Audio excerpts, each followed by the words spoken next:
everybody. It's Dr. Flo and Praolo, Tara Praolo Studio. We're back for another week of Deconstruction Junction.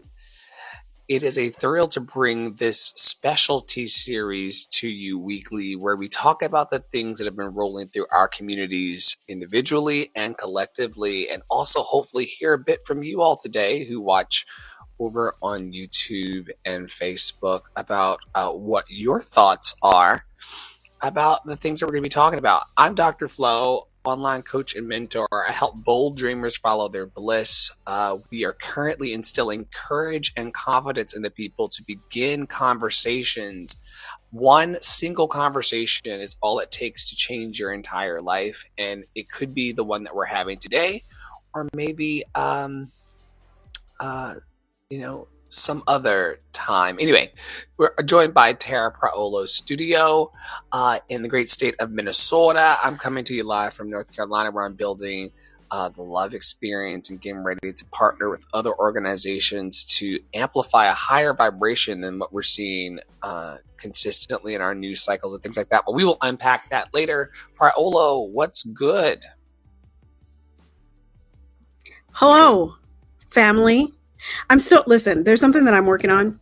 That we can work on this in Unfuck with Bull. We can work on this in many a space. But I'm looking for a word or a couple of words to like call my community. Like I usually use like y'all or loves or babes or something like that. But a lot of those are very generic. And I know like you get up and you say like creators righteous children. And I'm like, I don't have a thing like that, like to call to my people. You know what I'm saying? But anyway, that's a side. That's a side. It's an aside. It is an aside. It's a side. I'm Tara Praolo. I'm your resident white-facing, biracial, multi-passionate musician, and I talk about the ish that nobody wants to talk about and push others to do the same, even when they don't come correct in the comment section. I'm sharing this out. So if you're here with us right now, go ahead and share this out on your platforms. And like Dr. Flo said, feel free to comment. I'm going to I am going to open the conversation where Dr. Flo left. I think he was talking about it on TikTok this morning. We've been talking around it for months and months and months, and like the things that we want to build. But one thing about this ideology headed into the quote unquote most powerful office in the world, which it doesn't have to be the most powerful office. That's just the value that we give it in the same way that we value money, right?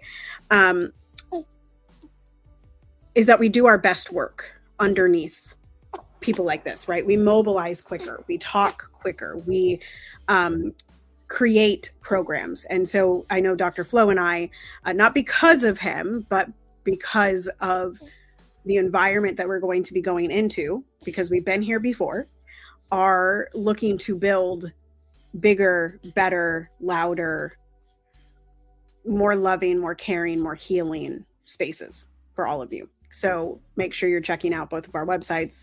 Make sure you're following us as well as at PoppyWatcher33. Okay, there's my...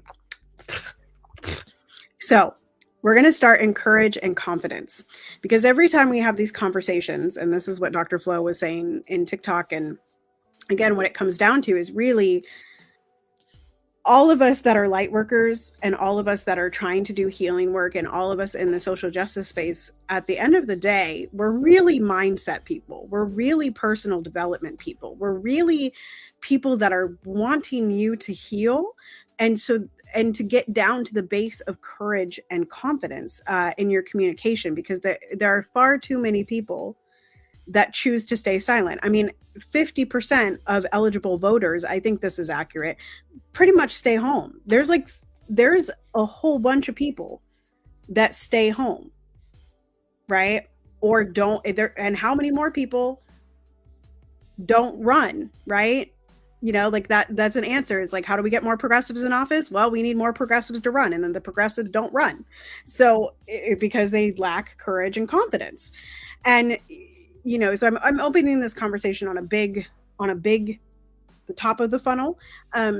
But I would love to delve into it a little bit more, also tacking it onto the conversation that you had in a reel yesterday, Dr. Flo, about who owns your joy and your trust. And then asking the question of, as you put, where is your courage and confidence, but also how can you build courage and confidence? What say you?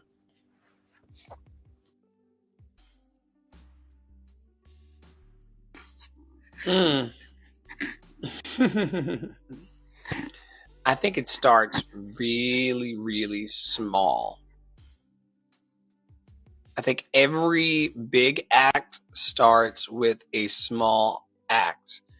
We're going to be telling people in our classes to come about the power of a hello and the power of a hi and the power of an I am and the power of saying I feel or I believe or I think. And a lot of people don't have the practical, they spend a lot of time in their heads, but they don't have a lot of the practical living out of difficult conversations and things of the sort. So, like I've been saying, we're going to have to start with a 100 level, approach to it all. And get people talking about the things that make them feel vulnerable. A lot of people this week were made vulnerable or made to feel vulnerable by the political landscape and the tilt that it's making towards totalitarianism,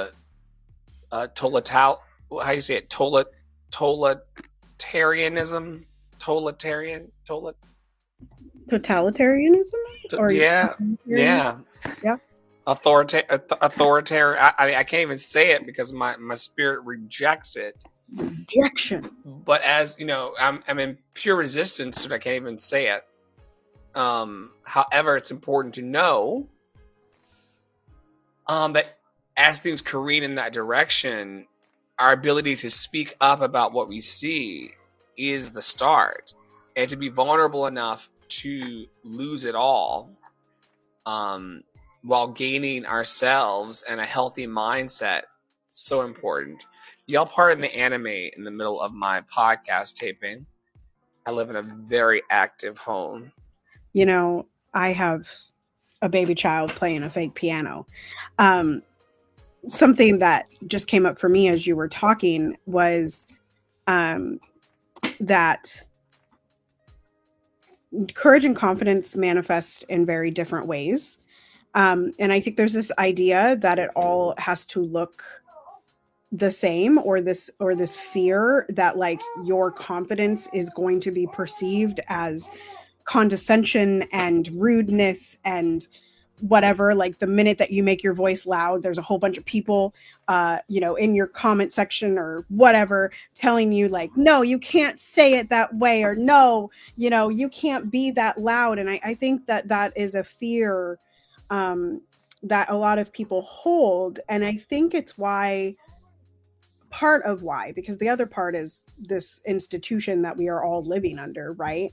That doesn't want us to be courageous and confident. They want, and we'll get to this in a little bit, but they want us to be dumb, right? They want us to be, they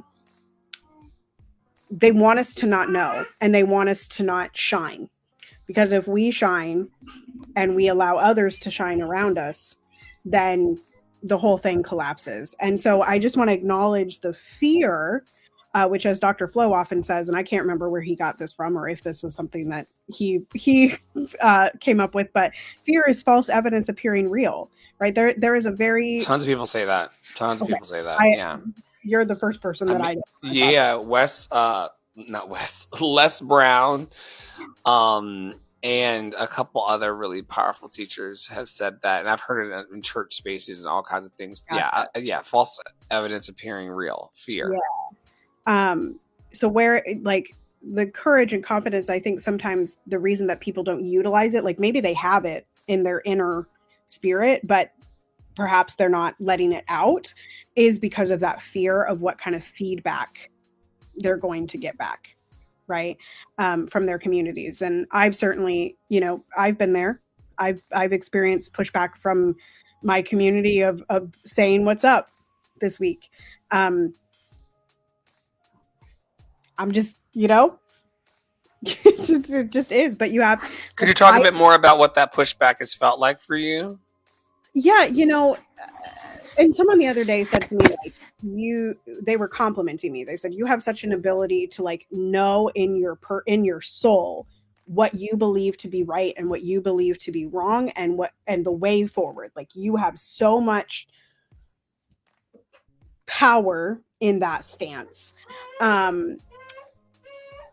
And so, because like I've cultivated that over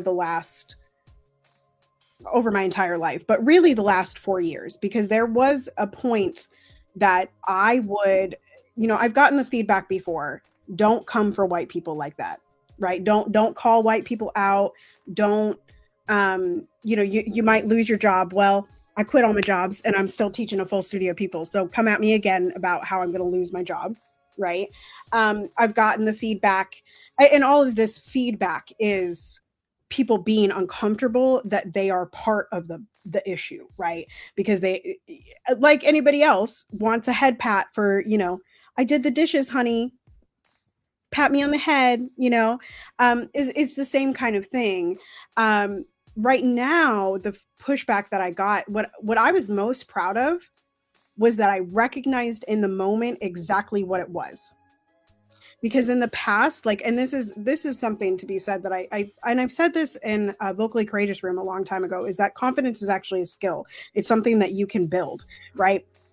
And so, like, same with activism. Like, you become an activist because something something touches you so deeply that you mobilize, but along the way you learn how to be an activist, right? You learn more about your cause. And so over the years, I have learned more about my cause, and I have learned more about spotting the patterns of quote unquote good people, right? That are just wanting to get the head pats, or are, maybe they are coming to learn, but they're coming about it in a way that is gaslighting, is tone policing, is not helpful, right? And I do try to leave space for those type of people, but they also have to be willing to hear. And so I am most proud over this week that, like, in those moments of the pushback that I was receiving, I recognized exactly what it was, where exactly it was probably coming from, and I spoke up and addressed it multiple times, and got pushback from other people on their own platforms without coming to tell me, without being in my comment section. And whether that's the fear or lack of courage to be in my comment section and have that conversation with me, I don't know. I can't speculate, but I was very proud of that. So handling the pushback this time around, I hear from people, this is where I'll wrap up, but I hear a lot from artists. Well, if I say that, nobody's going to hire me. If I say that, nobody's going to hire me. If I say that, nobody's going to see my art. If I say that, people are going to come in my comment section all negative.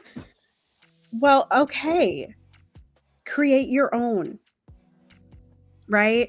Like, and I will say that the further that I delve into, the stronger that I say the things that I say, the stronger that I say the ish, the more confidently and more courageously that I put it out there, the more I get hired for those very things, right? Like, and that really is what's up. Like, I really need you all to get that nugget, that it is not because I'm approaching you, I'm approaching white people in a placating way, in a pragmatic way, in a nice way, right? At least not anymore. It is what I believe they need to hear, and so that's the way I'm approaching things. And I've gotten hired because of that. I'm in the rooms of creating art that is diverse, and I don't have to audition for it. It is simply because people know that I would be good for those projects because of what I talk about every single day. What do you think some of the reasons are that people don't maybe seek out inner courage and confidence and outer courage and confidence. They have people in their lives who need them to play small so they can be great. Let us not forget, as I pull my PowerPoint here, my post earlier on a website that you all may be familiar with. It's actually called facebook.com. And on it, I made a post that said 54% of American adults read at or below a 6th grade level. This is a valid statistic to share right now. The reason why the kids are not being encouraged to speak up, and the reason why you're not being encouraged to speak up, and the reason why I'm not being encouraged to speak up is because our presence diminishes people who cannot speak and spell. Our presence upsets people who would have to try harder to be around us to make it make sense. These people who don't sing with consonants or speak with marbles in their mouths, they're going to have to make sense to someone in order to go to their next mountaintop. And so the reason why courage and confidence is not encouraged, because you have to have courage and confidence to want to read beyond the 6th grade level. Everyone that's around me that I talk to actively in my day, in my circles, small with a lowercase o, everyone reads at the collegiate level. We all can take in large and complex ideas and even abstract ideas and comprehend them. My partner is an avid reader and reads at expert level and writes extremely well. And so do I, and so does Tara, and the other, that's pretty much everybody. So I'm joking. I'm joking for those of you who listen back to it later. But we have to really get clear about the reason why listen, I am new to this. I'm true to this. My father did not encourage me to go to college because he thought that the life he had coming out of rural Virginia and being a homeowner was it. And if you could own a home and make the payment, that's what success was. And so he didn't encourage higher ed, but it was in college that I learned how to think in a global view. It was in college that I learned to think. It was in high school that I learned to think. And I think that we cannot get around encouraging courage and confidence within people unless we also want to encourage them to start thinking about what they're going to say before they even say it. And after you've given it thought, questions like Tara's question, why am I talking? Like right now, why am I talking? Well, why am I talking? I'm on a podcast taping to convey a thought and my beliefs and my ideas around liberation and freedom in the world. And the reason why we're in this hell on earth of our own making, it's because only 46% of us actually can understand what the fuck is going on. And everyone else is smiling and nodding, trying to pretend like they're okay. They're not okay. Everything's going over their heads, and they will get mad at you for talking over their heads, even though we've got really major things to address. Let the thinkers think, let the leaders lead, let the followers follow. We've got to get clear about who's who and how this is going to move forward for collective love making. Yeah, and just to tack onto that, I found on my TikTok today, TikTok does the on this day stuff, and I found the third video on communication that I did last year, Spill the Beans, in this time last year. And what I was talking about on that was I was talking about it in reference to Gaza, and I said, we're at the stage of the information being disseminated and the conversations happening that you may not understand. And that is okay. Go seek someone who is doing one-on-one level and then come back to us, like work up to it. And don't, and I said this somewhere, which was like, and Portia.Noir says this all the time, which is like, are you activated at the person? Are you angry at the person that's sharing the message, or are you angry at the message because it's making you uncomfortable? And I think that's something like important to remember, that you're usually not angry with the actual human sharing the message. You're angry with yourself or with what that message is telling you, and you react out of what that message makes you feel rather than the person doing something to you. I think this is maybe a good place to go into, well, we could go one of two places. Do you want to do the gaslighting one, or do you want to do credibility?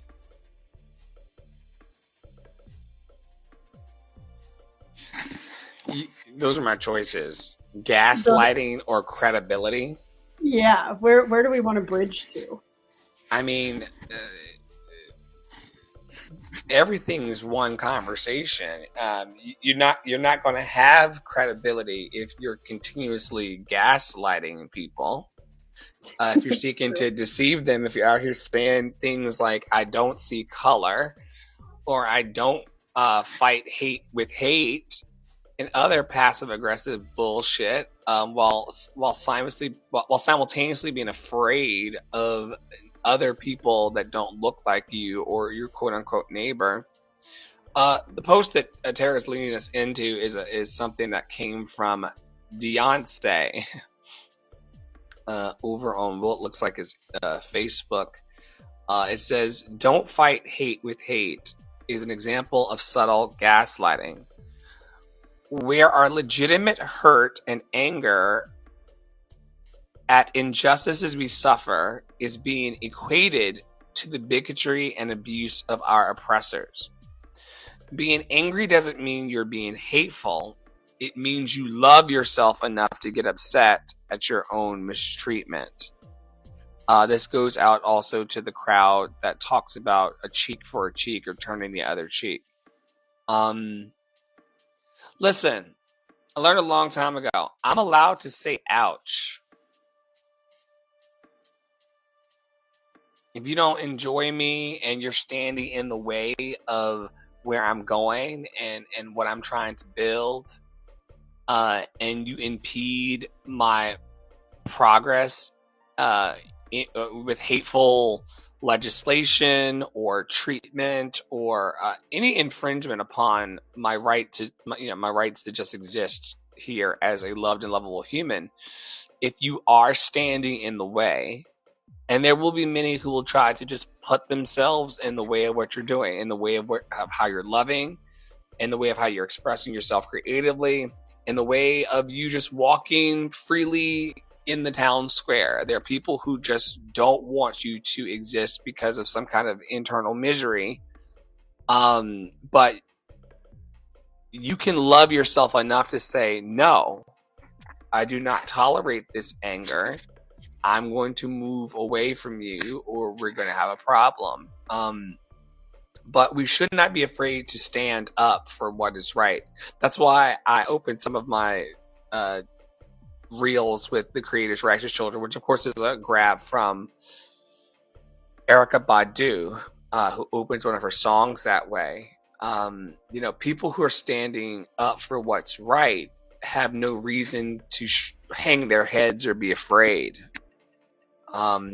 There's a reason why a lot of religious people should be praying down. But we pray up around here when and if we do pray. And that comes from loving ourselves. Are you hearing a lot of the, I see a lot of, sanctimonious, how very demure I am that, I'm not storming the Capitol because, we lost, and types of little quips and things. But are you hearing this call to not be hateful to those who identify with it in any way? I'm not on that side of life. I don't know that I'm let me say what I'm observing. I'm observing people saying what they need to say or what they feel they need to say in their own way. And then also on the flip side, trying to discipline other people for saying it in a different way. Right. And to your point earlier, Dr. Flo was on TikTok doing a rehearsal show for Concert of Hope, which you could bring that to a town near you. If you are on the East Coast, hit us up at lovedandlovable.bio.link, lovedandlovable.bio.link, or by sending either one of us a DM.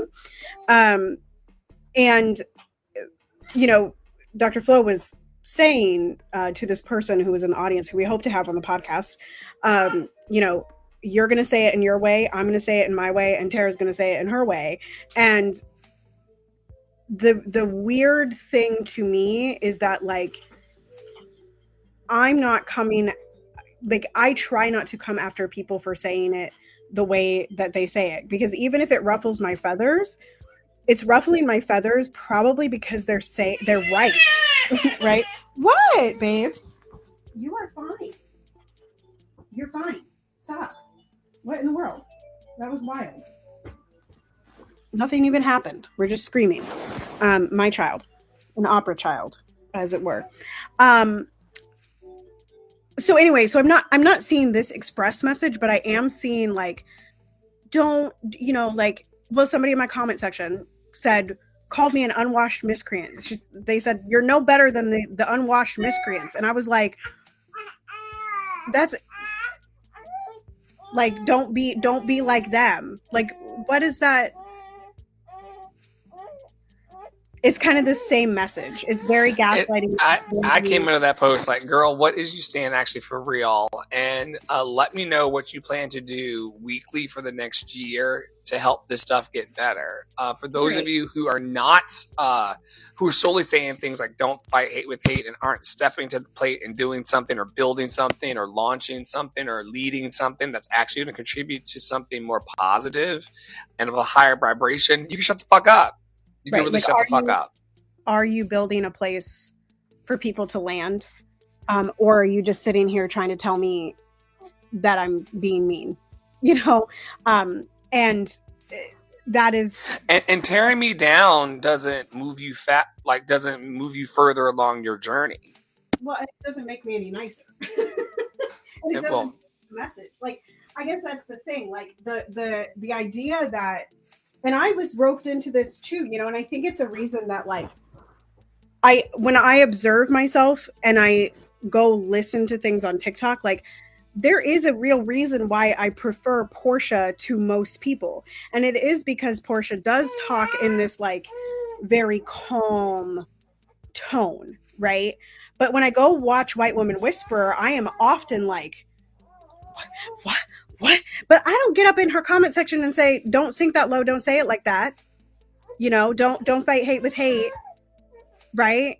Like, that, this notion that, like, everyone needs to say it in a acceptable, politically correct way got us back into Trump.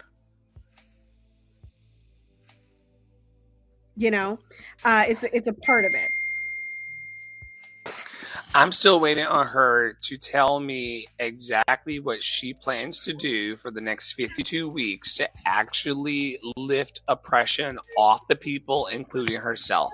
I want that double spaced on my desk from everybody by Tuesday morning. Please and thank you. Right. Are you getting books banned in your school? Are you having the conversations in your group chats? Are you starting group chats? Are you creating book clubs?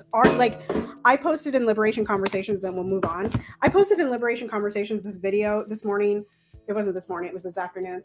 That was essentially like, here's what you can do, right? Because I think a lot of people are playing confused and they're like, we don't know what to do. When in reality, there's a bunch of people telling you what to do or showing you what to do. And again, we were going to talk about this today, but I don't think it's on the list, which is like the roles, and maybe we'll do a specialty masterclass on it. But the roles in activism, like, there are the people that are the loudest on the front lines. They're at the protests. They're leading the protests. They have the megaphone. And then there's those people that are subtly supporting underneath, right? There's the people that are just kind of giving their $5 here and there to make it happen. Right. And so, you know, that there is a place for everyone in revolution, but everyone doesn't have to say the things in the same way. Right. And So I guess that's my message for that. And yeah, it is gaslighting. It's very like, why do we have to act a certain way when people come at you and call you an unwashed miscreant? On the other I'm not side. standing up for that bullshit. I told her straight up to shut the fuck up. I told her straight up to shut the fuck up and to come correct. And by the time I told her to come correct about the matters of the heart and the matters of humanity, she was already gone. And I said, and some other stranger on the internet liked it or loved it, you know, life will teach her the rest of it because eventually it will be on their lawns. Tell me why YouTube University is in the notes here. This was something you and I talked about, like, somewhere. I don't know where it was, but it was a little bit of a conversation around like what establishes people as experts. And I think it was in the context of vocal teaching, but we can widen the scope and zoom out a little bit. That, like, you know, okay, if a person watches one YouTube video, because, okay, let me give you all the actual where I think this conversation started, which was like, there are a bunch of people in this group chat in one of the groups that Dr. Flo and I are in, called, I think it's called Singers and Vocalists.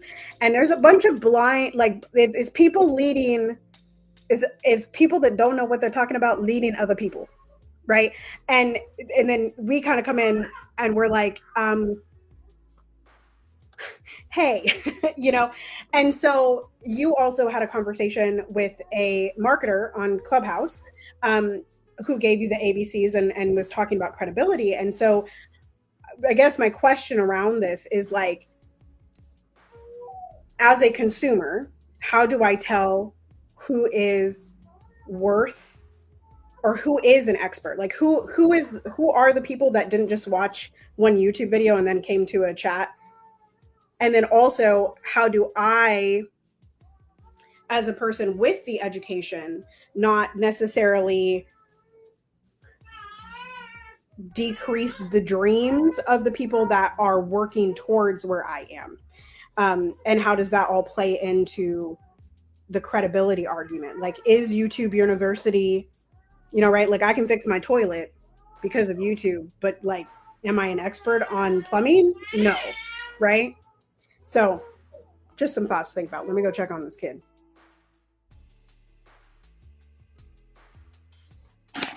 I'm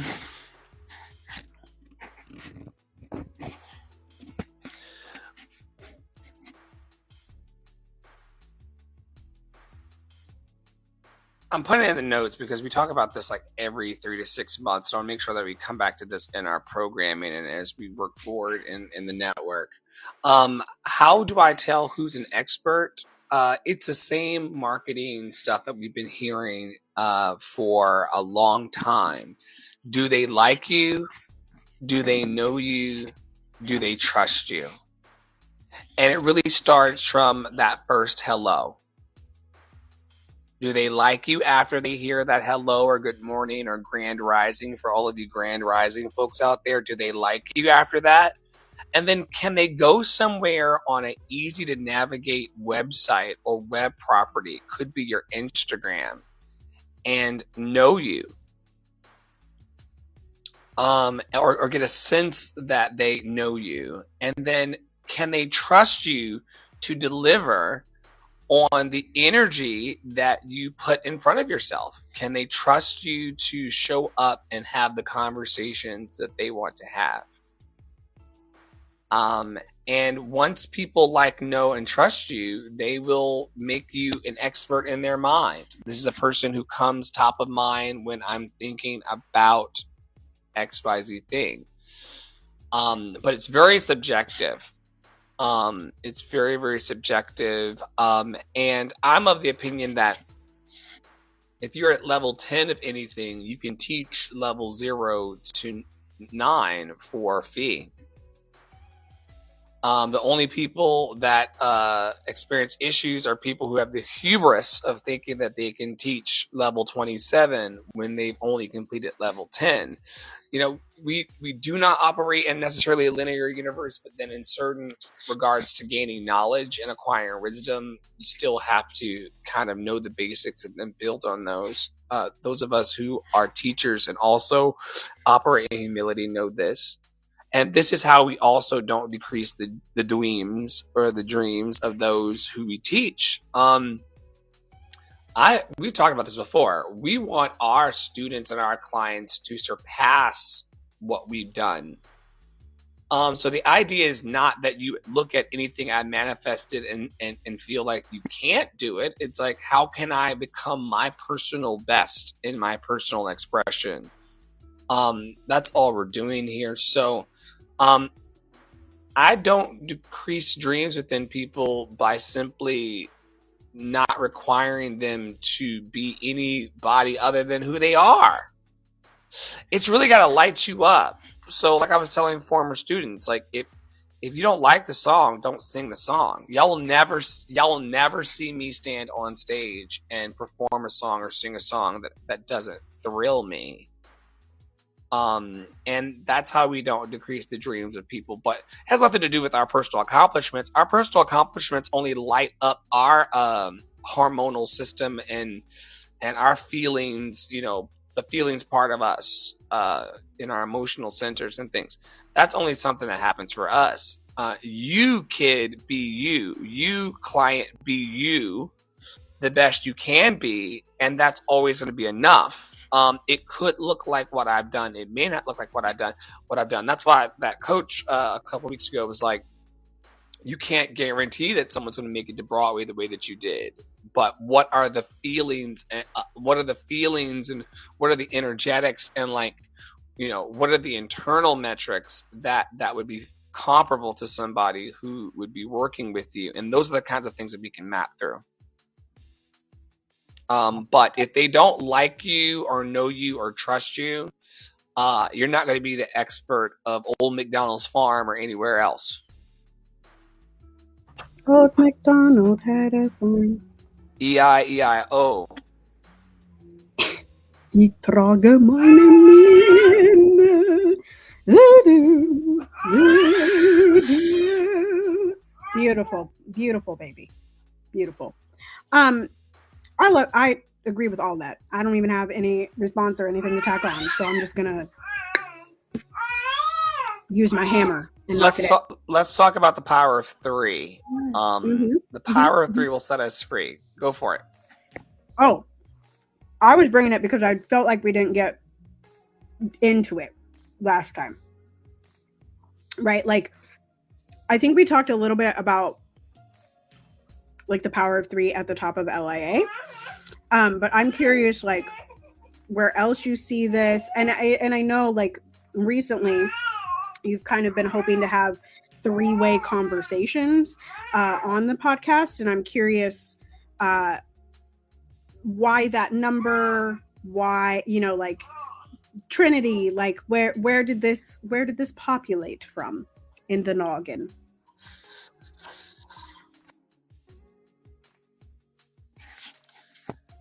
Well, part of it's spiritual, part of it's mathematical, part of it's commonsensical. In my past spiritual lineage, it had something to do with this energy called God, which was, of course, this white man in the sky with a beard who was both benevolent and blessing, but also could really dog me out at any time, and really tumultuous kind of relationship with that thought. And people have used this in the past in context of like marriage. It's the husband and the wife and God, and that becomes the Trinity of the situation. Anyway, I see a value to triangles in the world and creating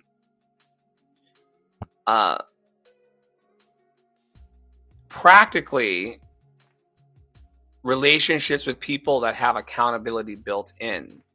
This all started with me starting to collaborate with people in 3-way chats amongst friends, because as you recall, people were not being very responsive to me and my magic and my joy when I would knock on their door alone. It's kind of like he knocked on the door, he left though, so that Jehovah's Witness named Flo did not come. It didn't happen. There's a reason why the Mormons and the Jehovah's Witness and any other person that's going out into the community while they're going as two to then there's something that happens in accountability when there is a group conversation. So I've been moving things forward by, having that CC line going in life. If I confess one of my dreams to you, you know it and I know it. Now our third mind, our mastermind, that joined thought has to make a decision about whether it happens or not.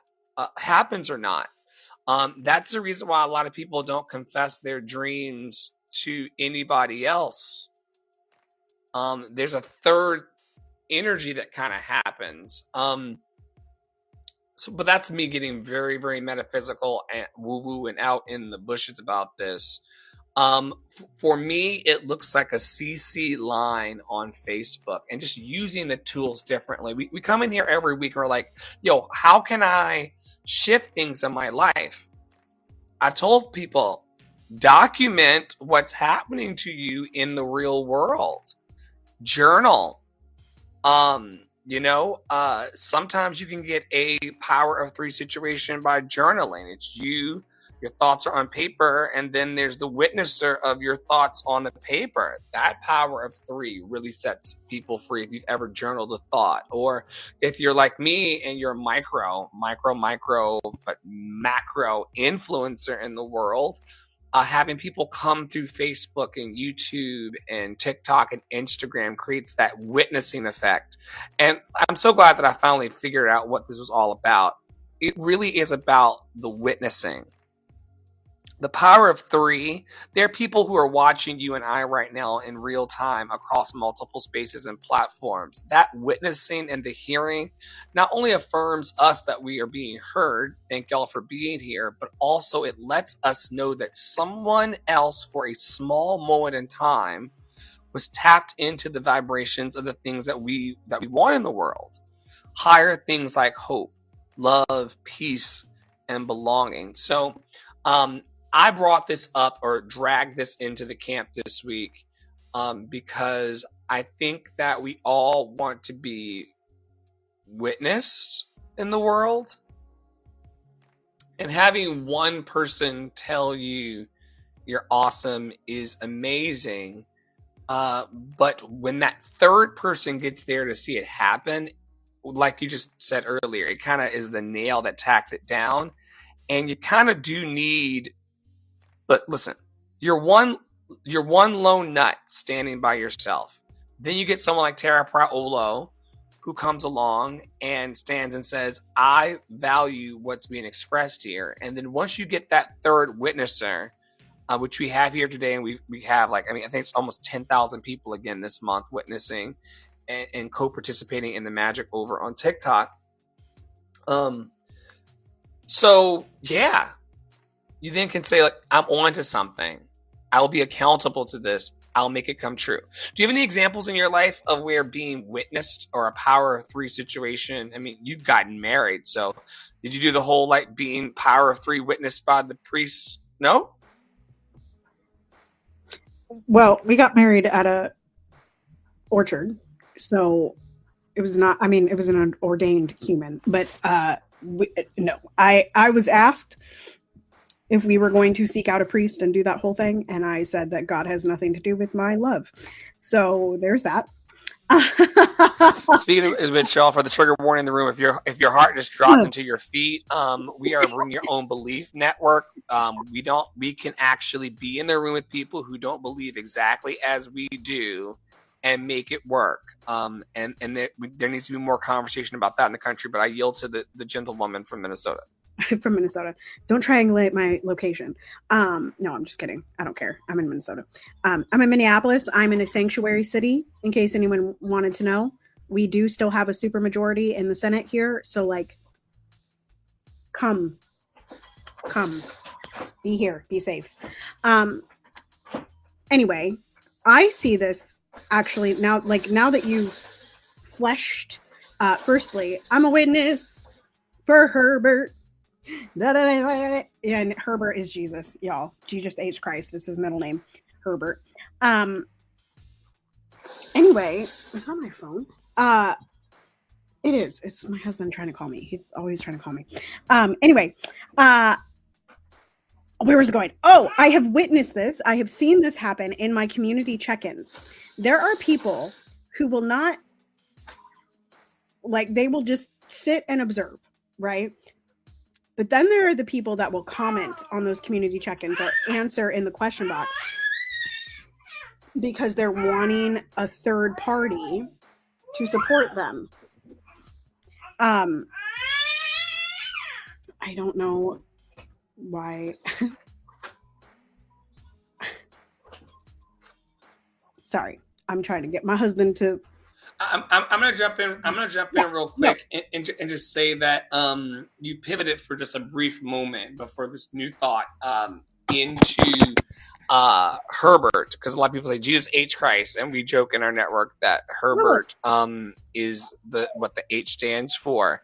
I think that a lot of people like Herbert, or the energy they call Jesus, or a divine deity, actually paying attention as the third witness in their lives and marriages and partnerships and things like that as well. What do you think about that, Habba Babba? You said it wasn't necessary in your wedding situation, which I agree. Why do you think people would need that? You think it's because of a lack of trust in themselves, or just needing a grounding and an anchor? I've said this many a time in Winner's Circle, and as we've read through 52 Weeks of Conscious Contact, and that's where this usually comes about. I think people use God and Jesus as an accountability substitute instead of being accountable to and for themselves. And where I think that really starts going left is in our current environment, right? Like I think we as a collective know that some of the most dangerous people are white evangelical Christians, right? And that is because they are constantly abdicating to God and to Jesus. And they're not, when you say, well, that thing was racist, or that thing that you did wasn't, it wasn't cool, man. And they go, well, God told me to say it. Or when we're talking about in very specific terms of the subjugation of women inside of marriages due to their reading of the Bible or something that God said, that's, then we're getting into this kind of weird thing. Or women being raised into religion and believing that they are supposed to be subjugated and they are supposed to be abused, right? Because God said so. God said that that's what we're here to do. And so I'm gonna jump right in here to say something about this. I live in a very smaller town USA situation, and y'all live the way y'all want to live. However, I'm still seeing women in the community that do not wear pants as kind of a symbol of religious authority. And so when you're in a condition where people are being told what to wear according to their gender, it's just like more of the same. And I'm not getting into that Habba Babba either. One of the notes that popped up here in our show notes was from Mer.41 over on Threads. Let's normalize telling people, it seems you don't have the capacity to love me in the ways I want and need, so let's not continue this and leave it at that. And I feel this way about political ops, as it were, people who are out in the political space who do not love and do not have love for me.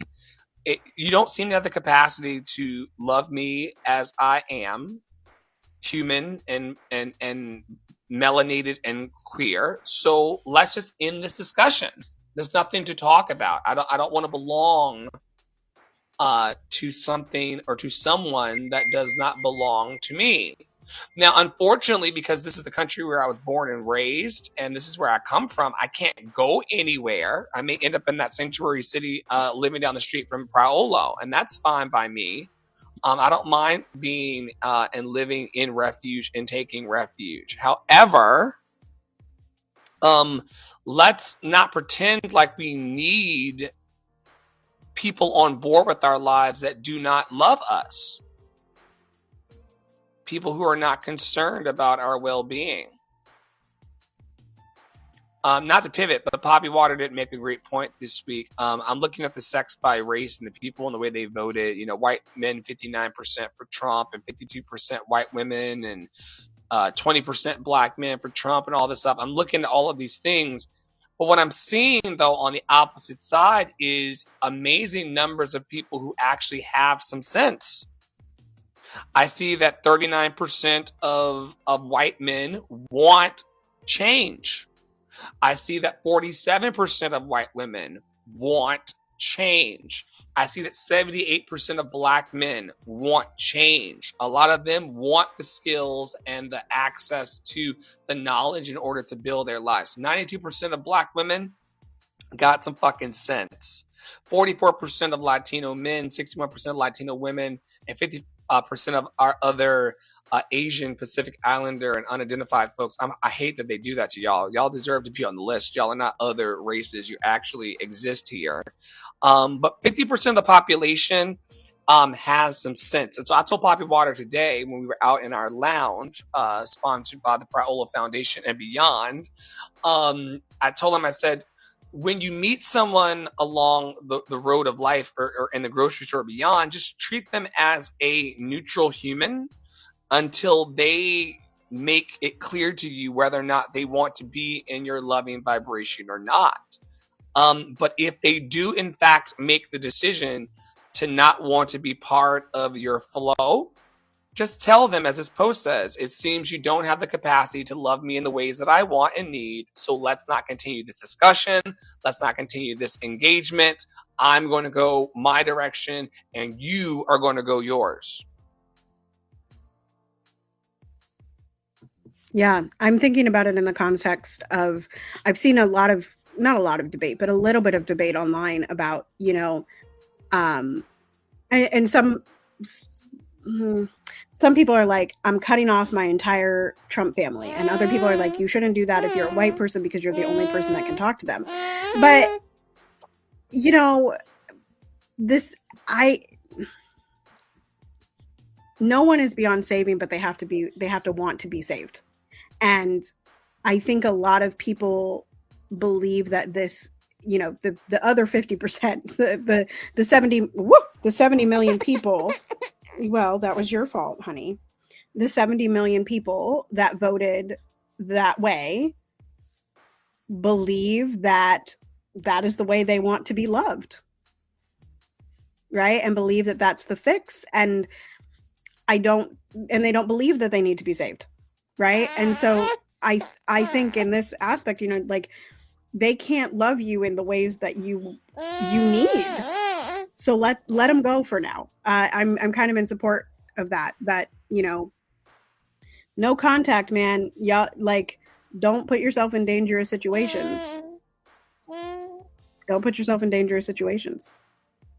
You know? Yeah, when you see crazy coming down the street, certainly cross. That's street smart. And don't put yourself in a wild environment. Including Audre Lorde, one of our great ancestors. She said, now we hear that it is the task of women of color to educate white women in the face of tremendous resistance as to our existence, our differences, our relative roles, and our joint survival. This is a diversion of energies and a tragic repetition of racist patriarchal thought. So I want to encourage all Black women who clearly the numbers show did the right thing by the country to not engage these. I think there was something in my notes about these blue bracelets, which you can tell me what the fuck that is. Is that the new like safety pin situation? It's basically like white women trying to find a way to tell us that they're safe. But it's like, just act safe and we'll know you're safe. Like act act that way. And that's that. And generally that's what I've been seeing. Now I did see a video by Jean Lee that Jean was like, yo, you should wear them. You should put your Black Lives Matter sign back in the yard. You should put your Trans Lives Matter back in the yard. Like, you should do all of these things because they are coming.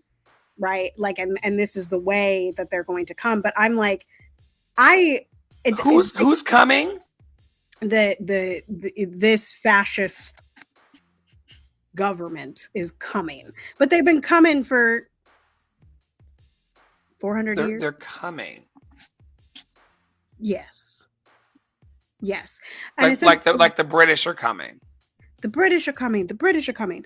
Yeah, I mean, and Jean was like, you know, the Nazis came for trans people first, and so we should wear our pride flags. And although this is, you know, we should wear our keffiyehs, and although some people can call that performative, which I do believe it's performative, because I know from the black squares that lots of people put a black square up and didn't understand a lick of what was actually happening and what the change needed to be. And they were not listening to Black people who were telling them the pathway, right?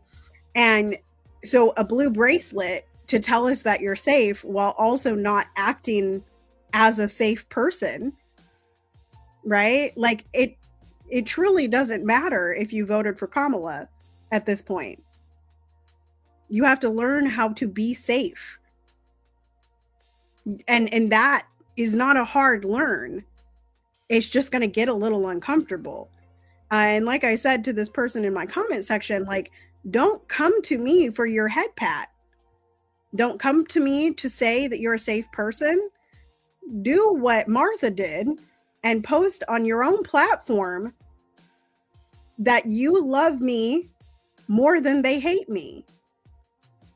Go utilize that. Don't come looking or put a blue bracelet on to avoid the work, to abdicate your responsibility to the work, right? Because white people have a responsibility in the work. As you said, it's a minority, but there are white people that are wanting to change, that are wanting to help. But what gets in your way is the blue bracelet trend, is the Black Lives Matter, is like, oh, I'm putting in earrings. And I think about this every Pride Month when I wear rainbow earrings. I think about it. I'm like, what am I doing the rest of the year to help LGBTQIA people, right? What am I doing? Because if I'm just wearing rainbow earrings 1 month a year, how is that helping my trans friends? It's not. Right? Unless I am actively doing something the rest of the time. And that's what I need, like, back to where we were talking about that comment section earlier. It's like, what are you building? What space are you building for this type of conversation? How many people are you calling out for not being safe, for saying they're safe, but then not being safe? Right? Because that person that came into my comment section, they might have thought they were safe, but they ended up being an unsafe person, even for a light-skinned biracial person, right? So, like, the blue bracelets, again, it's an abdication of your responsibility to the work. That's the blue bracelet trick. And this is why we are hitting the books. Love and Action Book Club is now enrolling. You can join through the Our Programs link in both of our bios over at Tara Parolo Studio or Andre in the Flow. We are going to be starting very soon Pleasure Activism. I'm going to go over to the website so I can read you all the entire pitch of what it's going to be like over in the Pleasure Activism Book Club. Join a vibrant, inclusive community as we explore the transformative power of joy, healing, and resistance with Pleasure Activism by Adrienne Maree Brown. You have your hard copy there. This isn't your average book club. It's a journey through Brown's groundbreaking insights on reclaiming pleasure as a tool for empowerment, community care, and personal liberation. Each week, you'll be invited to a thought-provoking discussion designed to spark connection, inspiration, and actionable change. We're here to take action. Together, we'll unpack themes of pleasure, self-care, justice, and resilience in a supportive, open-hearted environment. Our online meetings are interactive, allowing for deep sharing, reflection, and growth. And in the spirit of community investment, each participant will contribute a weekly donation. Tara's already contributed, so thank you so much. A portion of these funds will be able to support impactful organizations that embody the principles that we explore in the book, aligning with our learning with real world impact. So if you're out there seeking personal enrichment, meaningful social change, or simply a deeper understanding of pleasure as activism, this book club offers a space to fully engage, support one another, and create ripples of positive change in the communities. You can join us over on lovedandlovable.bio.link. What are you most excited about engaging at the intersection of pleasure and activism, especially right now, Paolo? I'm going to tack on one thing to what you just said. In my stories right now, there is, and I will put it on Lift Every Voice as well, but there is a post of free ebooks. And one of the free ebooks is Emergent Strategy by Adrienne Maree Brown. So if you are interested in another way to organize, that's a great book as well. I am almost all the way through mine, and it also has like question stuff at the end. So that's great for those of you that are hoping to like lead and facilitate spaces, but you need a place to start. I am excited about pleasure activism, this book and this space, because more and more dinosaurs. I am seeing more and more people talking about joy. And I want to read this quote. It is from a podcast called Undistracted with Brittany Packnett Cunningham. Oh, God. Okay, here it is. And this is by Brittany Cooper, Dr. Brittany Cooper. We're joy people. We ain't always happiness people. Black people didn't forge radicalism because things went our way. We forged radicalism because we tapped into that deep source of rage, and we frequently transmute it into the joy of purpose, fight, struggle, of being together. And I think that that quote just encompasses like the way that I see things going forward. And I posted into the book club earlier today a video that I saw that, you know, it was like joy is resistance. Like Black joy is resistance, Indigenous joy is resistance, trans joy is resistance. And I'm just seeing more and more and more of those messages. So I'm very excited to delve into this and make it a strategic choice in addition to the feeling choice, right? And yeah, that is I'm excited to delve into the book. I'm excited to teach people that being in a joyful state and being of the joy people, because I'm just gonna like call that in as a member of that. The joy people, that joy doesn't look like, hi, I'm Tara and I'm a performer and I sing really nice songs for you and I never challenge you. Nah, my joy comes from challenging you. My joy comes from talking about the ish. My joy comes from having deep conversations with Dr. Flo. My joy comes from having friends who get books banned in schools. My joy comes from having conversations in my comment section and calling people in to have those discussions. My joy looks like building. And so I'm excited to get out into the world and speak louder, share there's a post coming that's going to say share louder, share big. Share louder, share big. I'm excited to be bigger and louder in my joy and in what that individually looks like to me, and then collectively, and then globally. You? What are you doing today at the intersection of pleasure and activism?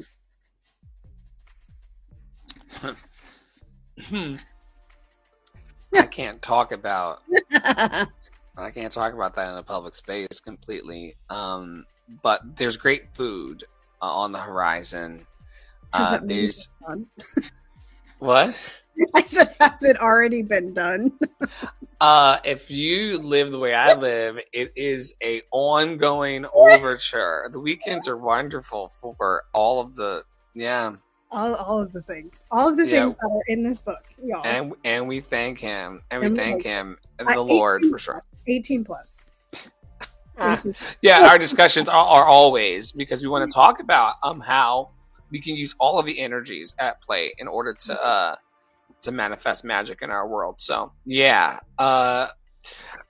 in addition to being open to sacral chakra energy, I did sing earlier today, and that was a wonderful pleasure to do. I'm really just trying to not approach my work with a kind of like a another 40 years of this, or another 4 years of this. A lot of people really got bogged down by that energetic, of kind of saying, oh, another 4 years of oppression. Well, I mean, I've never met Trump. I've never been in a room with him. So You don't rub shoulders with him. I could give two shits about him. I'm trying to have a happy Saturday, like here. His motorcade will not come down this block today, so it's really up to me to make the most of this moment and and what I have in the world and the time that I have here. I'm trying to see here if there's anything else that I really wanted to highlight before we land. You know,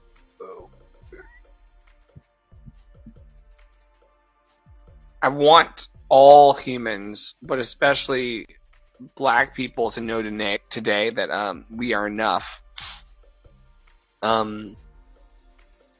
We've always been enough. We're always going to be enough.